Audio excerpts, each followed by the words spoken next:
Hey, it's Greg out here with MaritimeGardening.com. Today I'm going to talk about overwhelming tasks. I think as gardeners, at least the way I like to garden, I like everything to be sort of easy and relaxing, and so when there's a really big task that I need to get done, I tend to put it off and put it off and put it off. I'm sure some of you know what I'm talking about. In my garden I've got one bed, my kale bed, that all kinds of different things grew in it, and it's just out of control. And I've got to deal with that, and it's about to rain. It's going to rain sometime today. It's a good time to get a lot of things done. The garden is not too sunny. It's relatively cool outside, probably 16 degrees Celsius. And I also have another overwhelming task to do, and that is to rake this part of my lawn. While I was away, the lawn grew like crazy. And I normally use a mulching blade on my lawnmower, and I mow the lawn regularly. And I know there's going to be some people saying, why do you have a lawn? Why don't you grow more food on that? It's like, look, I live in a residential area, and I got to maintain my property value. When people go to buy your house, they want a lawn. So I have to maintain a lawn. I don't like it. I'm just stuck with this thing. Anyway, the grass was so high that with the bag on my mower, I could only mow about 15 feet without having to empty the bag, so it was taking forever.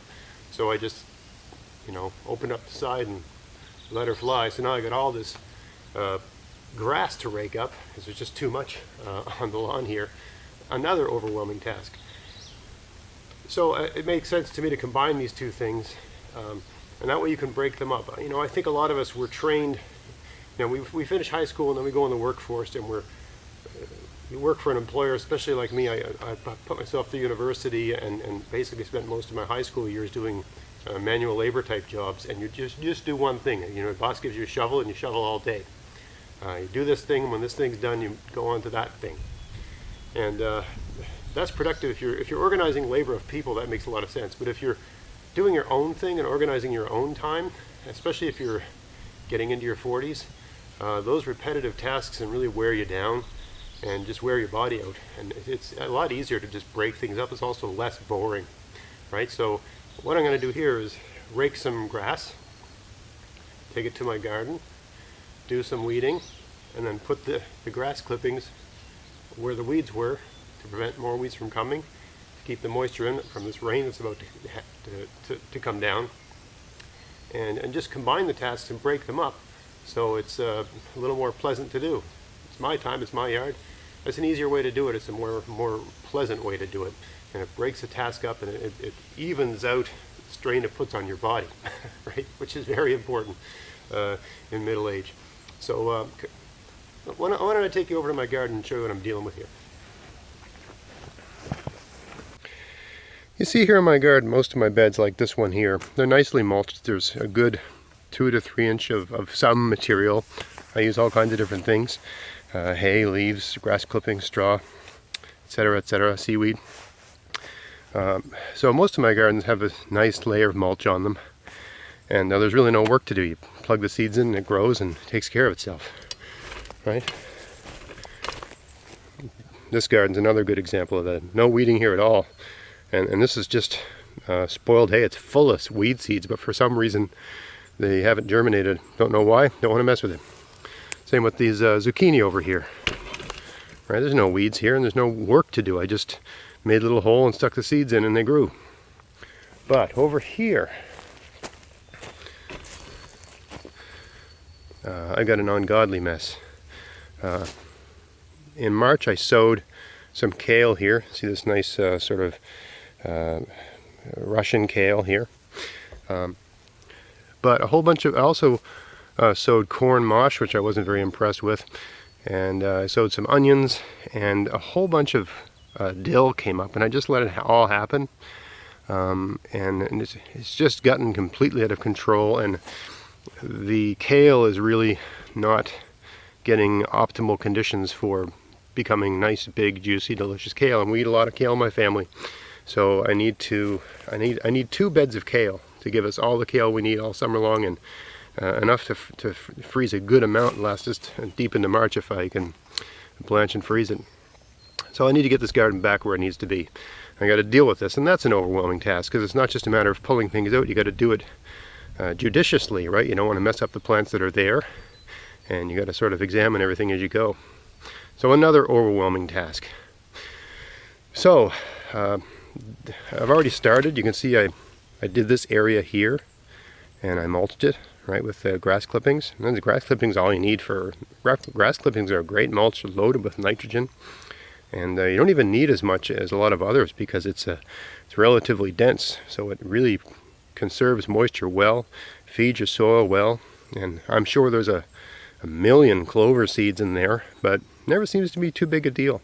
I don't worry about it. Don't worry about the seeds. You know, I get a lot of questions about mulch. Doesn't it have seeds in it? Yeah, almost all of it. If you're getting the cheap free stuff, it's all got seeds in it. Even if you're getting leaves, you'll find all these trees.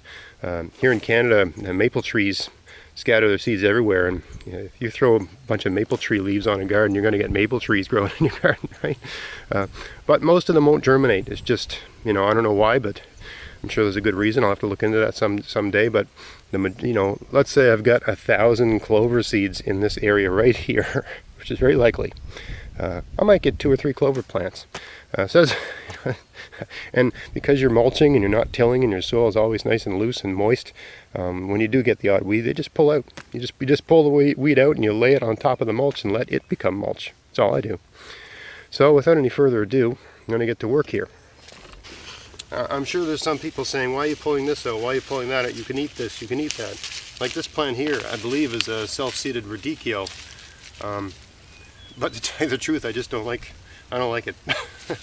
I planted it last year, tried it, didn't like it. Nobody in the family likes it.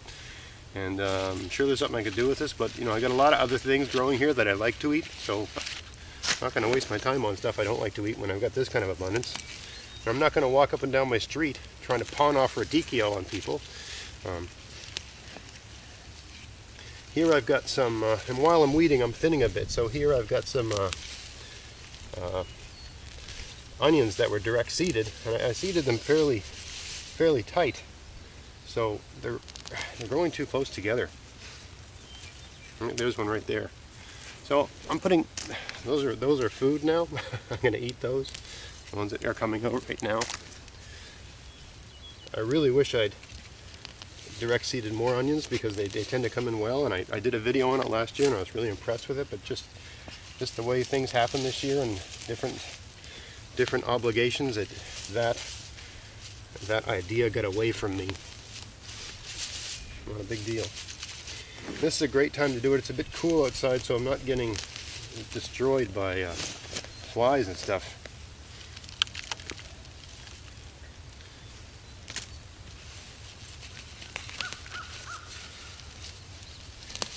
All this here, these white flowers, this is all the corn mosh gone to seed.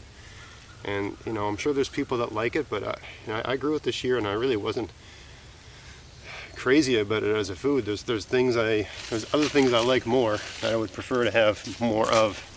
So, my kids weren't crazy about it. My wife wasn't crazy about it. So,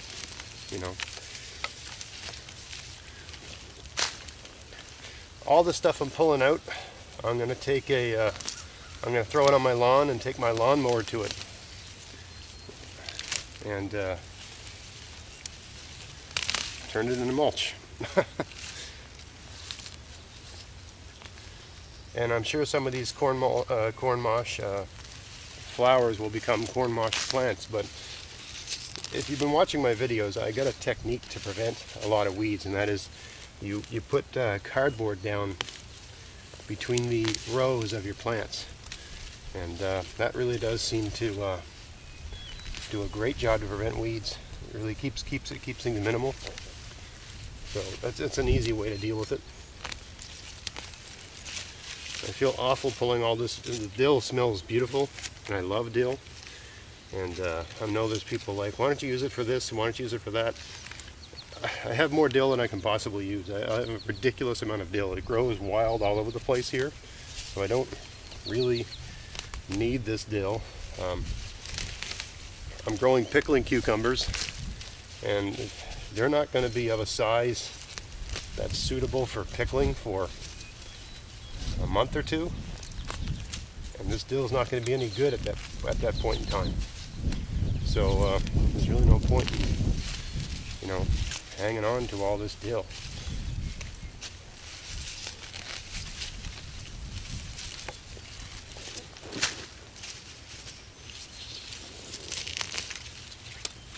Anyway, I'm going to hit the fast forward here and just plug away. I'm going to continue with this until I don't feel like doing it anymore because my knees and back are a bit sore, and then I'll go rake some grass. That's just how I break the tasks up.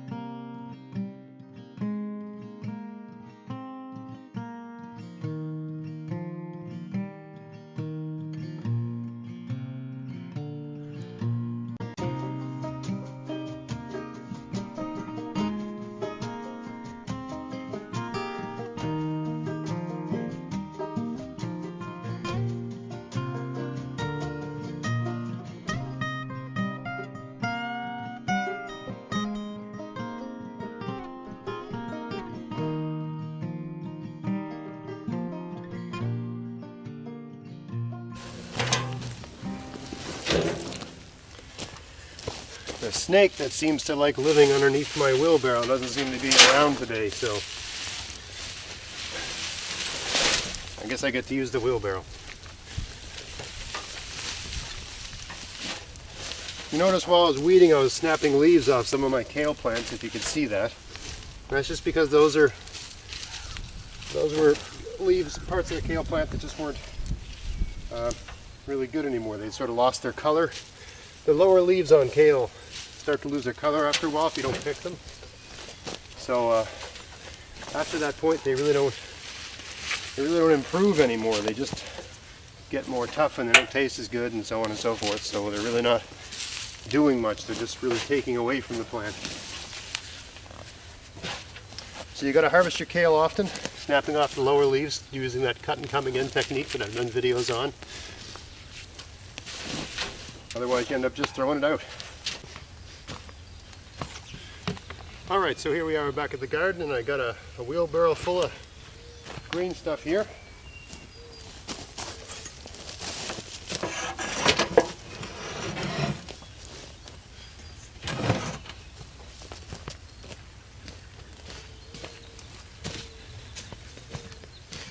So if you're ever thinking about spacing between your beds, I would say enough space to get a wheelbarrow through would be a minimum amount of space. That said, I still find it very tight. When I'm in here like this working, I can't really face it square. I gotta sit like this, I gotta scrunch myself up. I mean, if you're a smaller person, that's probably okay. I think these are 20 inches apart, something like that, 18, 20 inches. I was trying to get the most garden out of the space. But if I were to do this all over again, I would measure the space from my knee to the bottom of my toe when it's pointed down. That way I could literally face the garden side on and kneel down and fit and not get stuck, right? Anyway, at least enough space to get a wheelbarrow through so you can do stuff like this without too much hassle, right? So now this stage is the easy part, right? And not only am I mulching this, which is going to feed the soil and, you know, maintain moisture levels and all that sort of stuff, but I'm also preventing the need for future weeding, right? So it's sort of a 2-for-1 deal.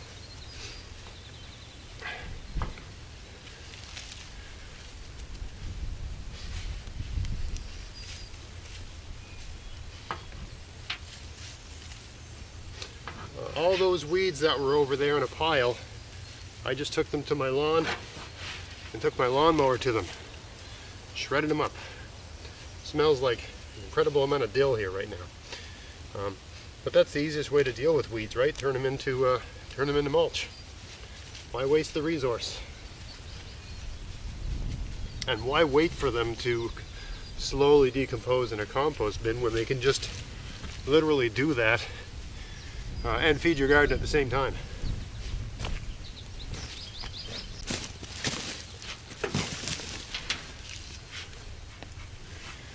I do think some of these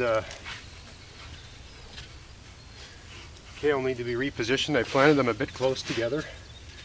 And this is probably a good day to do it. So I will do that. You know, if you got plants that aren't spaced out properly, don't hesitate to move them, especially if it's about to rain. I can feel there's a storm coming, so there's going to be lots of rain today. It's a good day to move plants, because if the plant's not in the right space, it's not going to do well anyway. So there's no point in leaving it there.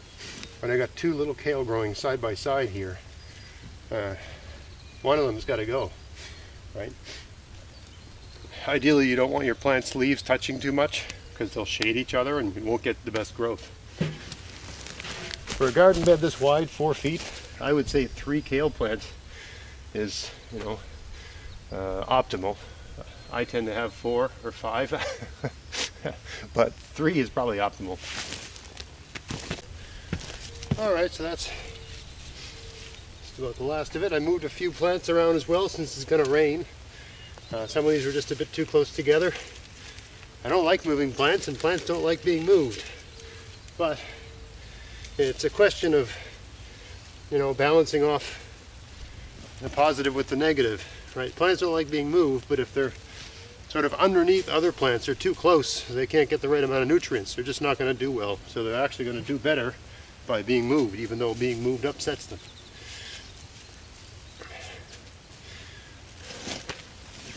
Great. All right, I'll give you a closer look here. Looks a little better now.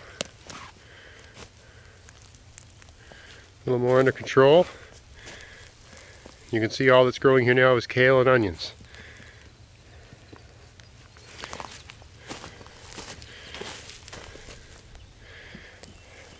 Right, so now the garden has a chance. We're going to get a really good rain today. You can see the sky. It's gray and foreboding, and I'm sure a good rain will happen really soon. So I didn't think I'm going to bother watering this. So it's going to rain. I think there's supposed to be thunder showers today. All right, so that's all done now, and if you can tell, I'm a bit of a mess now. I'm in a bit of a lather. Sometimes these chores like weeding and raking the lawn, it's not a question of looking at them as chores. It's more like I look at all these things, the things I don't want to do that are physical. It's a workout, right? You're just getting some exercise, some bending, some kneeling, some leaning, some pulling, some grabbing, some raking, right? It's all exercise. But when you combine it with gardening, it's exercise that turns into food. That's good exercise. And to tell you the truth, I was feeling really sluggish this morning, and 7 o'clock I came out and said, hey, I'm gonna just do some work on my garden, and I'm in a much better mood. Exercise is always good for your overall psyche, so always worthwhile to get those overwhelming tasks that you've been putting off, especially in the garden, get them done, because this garden now is in a position to grow. I mean, some of the plants here look good and some of them look sort of so-so, right? But now that we have got a good mulch on here, everything's properly spaced, and all the things that were competing for the nutrients are gone. Now these plants have a chance to really take off, and I'm sure they will. We'll have to have a look in a couple weeks and see what state they're at then. All right, so I hope that gave you some ideas and get you going, and you want to get out in your garden now and deal with those things you've been putting off. It's always worth getting at it. So thanks for watching, and if you enjoyed this, please like, share, subscribe, bell, all that good stuff. And check out my podcast, maritimegardening.com. Until next time, get out there, get at it, have fun in your garden. Thanks for watching.